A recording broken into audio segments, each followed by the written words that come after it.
Oh, lo siento, didn't mean to step on you.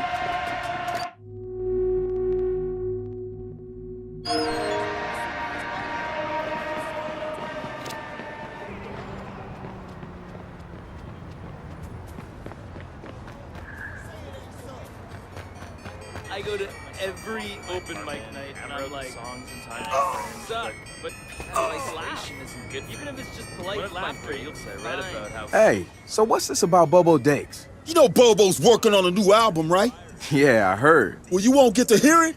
Motherfucker Gene Carcani just put millions on the table to keep it all to himself. What does a big pharma CEO want with a rap album? Dude has a huge Bobo collection.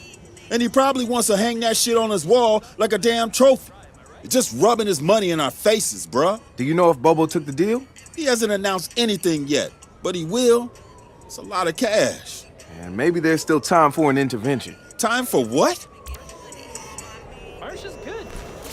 She had a. I assume you guys have heard of Gene Carcani? He's the shit sack who's on TV laughing about how he's raising the price of leukemia medicine. Yeah, the most hated man in America? Yeah, why do you ask? Guy's a huge Bobo Dakes fan. Must have read Bobo's in town recording new tracks because he's offering millions to keep the album to himself. So stupid. Bobo will never go for it. The real one won't. So we're gonna do it for him. I'm gonna visit Bobo and see if I can borrow some of his new tracks as proof that we're legit. How do we contact Carcani? I need you guys to run through interviews, podcasts, whatever. Find me some usable lines. We're gonna make a soundboard. Ooh, I love